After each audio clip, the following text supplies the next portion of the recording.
Hi guys! Welcome back to another video tutorial. For today's video is how to use ChatGPT for Chatbot Artificial Intelligence. To use ChatGPT for Chatbot Artificial Intelligence, you can follow these steps. First is obtain a chatbot model.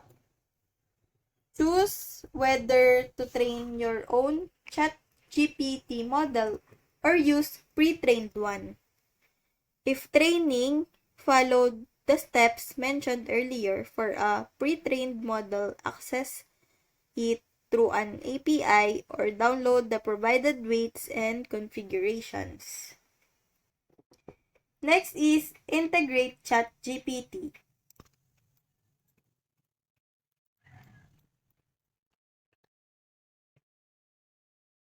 Load the model.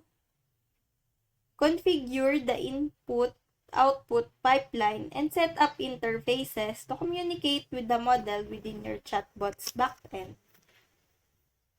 Next is pre-process user input.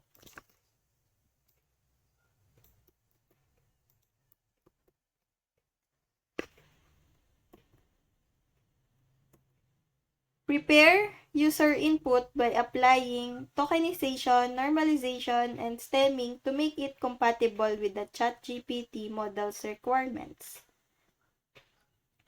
Fourth is generate response.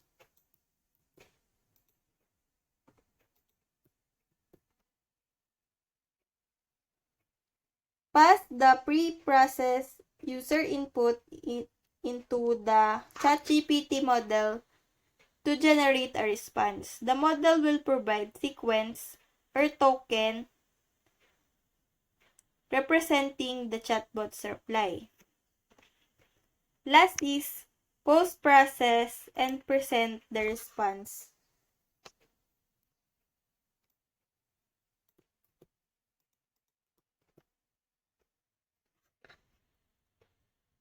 Post-process the model's generated response by applying formatting, tokenization, and other modification to enhance its readability and coherence.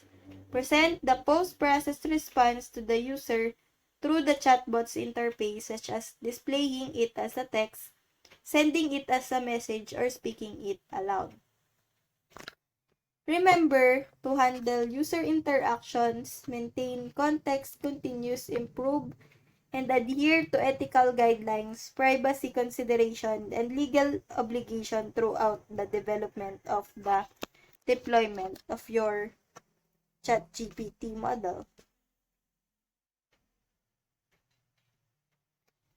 So that's it. I hope that you learned something and this video helps. And if you have any questions or comments, kindly put it in the comment section below.